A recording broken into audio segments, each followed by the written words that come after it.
Amis du jour, chalutations. Pour les petits nouveaux, moi c'est Sekhmet, et je vous souhaite la bienvenue dans mon podcast littéraire.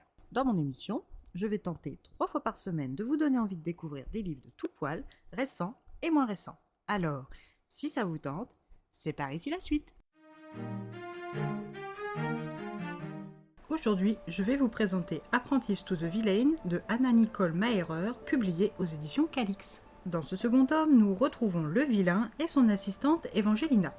Mais avant de poursuivre sur notre lancée, laissez-moi vous avertir du caractère spoilant de cette chronique si vous n'avez pas terminé la lecture du tome 1. Maintenant que vous êtes là en toute connaissance de cause, je poursuis. Evie et Tristan ont été séparés par le roi Bénédicte et indirectement par les intrigues de Griffin Sage, le père d'Evie. Cet homme fourbe a causé de nombreux malheurs à ses enfants et à son épouse, et est enfermé dans les cachots de la demeure du vilain. Evie encaisse les coups, les révélations, les trahisons comme elle peut, mais le rapt de son patron, non. Avec les autres employés, ils montent un plan pour libérer leur chef. Gideon, le frère revenu d'entre les morts d'Evie, est là pour lui prêter main forte. En tant que garde vaillant, il peut faire entrer sa sœur dans le château du roi Bénédicte, ainsi que les collègues d'Evie.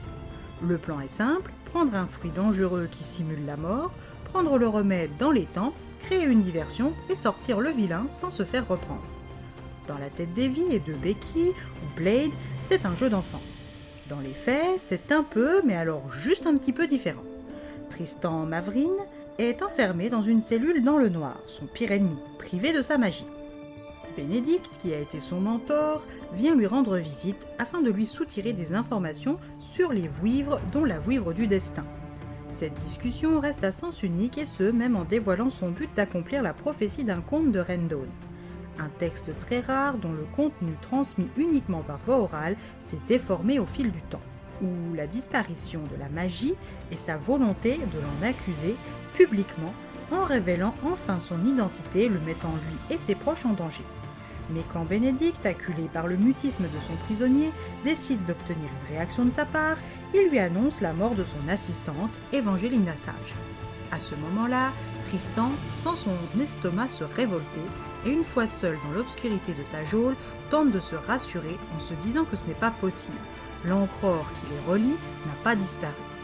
Le grand jour de la révélation est arrivé et le vilain, même dénué de magie mortelle, arrive à filer entre les doigts de ses gardes vaillants. Gideon, qui a l'antidote, est supposé lui dire qu'Evie n'est pas morte et qu'elle va se réveiller. Mais le temps lui manque et quand le vilain lui échappe, la fenêtre déjà étroite pour lui parler du plan se referme totalement. Quand Tristan voit sa précieuse petite assistante étendue dans son cercueil de verre, sans vie, il ne répond plus de lui. Il la supplie de se réveiller, de ne pas mourir, mais rien n'y fait. Elle reste là, inanimée. Le désespoir prend le dessus sur lui, et lui qui refuse de ressentir des émotions depuis si longtemps est en proie à une souffrance telle qu'il espère mourir. Le roi est quant à lui aux anges car Evie va être le symbole de la vilainie de Tristan qui lui de son côté va endosser le rôle du responsable du mal mystique. Malheureusement pour lui, Evie se réveille et face à la détresse résignée de son patron, elle décide de prendre la parole et de lancer les hostilités et la diversion. Les femmes déguisées dans la salle et les gardiens du mal affrontent les gardiens vaillants pendant que Tristan et elle fuient. Les questions de sa vilainie pourront attendre. Dans la forêt, dit Cory, maître et apprenti courent pourchassés par les gardes vaillants du roi Bénédicte. Lui pense leur échapper compromise, mais elle croise les doigts pour que son plan se déroule sans accroc jusqu'au bout. Elle lui attrape la main et lui demande de lui faire confiance. Il resserre sa prise sur la main de son assistante et la suit quand elle saute de la falaise sans une once d'hésitation. Evie et aussi Tristan ne cachent pas leur soulagement que Nounours, le dragon du vilain et son dresseur Blade soient juste en dessous pour les réceptionner comme Evie l'avait planifié. De retour chez lui, il constate quelques changements et une nouvelle tête suspendue à son présentoir de l'entrée, Otto Warsen. Evie lui explique l'avoir tué après son enlèvement à lui et que pour célébrer cette perte bénéfique et libératrice, elle l'a exposé là. Il remarque aussi la nouvelle relation entre sa sœur Clarissa et son ancienne compagne Tatiana la guérisseuse.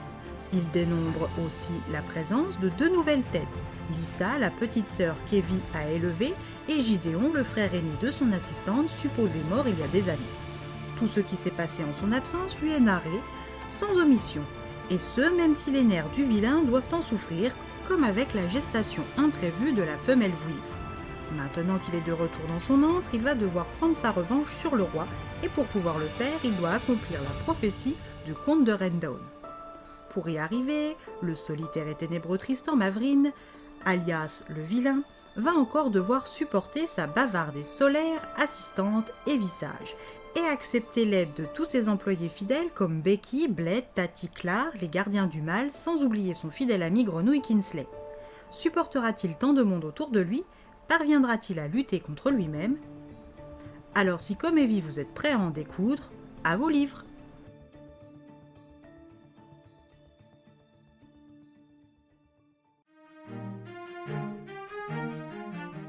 Un deuxième tome tout aussi prenant que le premier. Un Grumpy Sunshine classique qui fonctionne vraiment bien.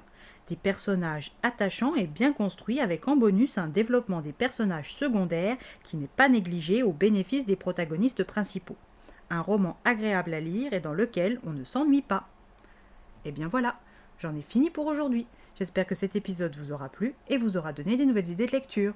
Si vous souhaitez découvrir d'autres petits bonbons littéraires tout droit sortis de ma bibliothèque, je vous retrouve le samedi 6 septembre prochain pour un nouvel épisode.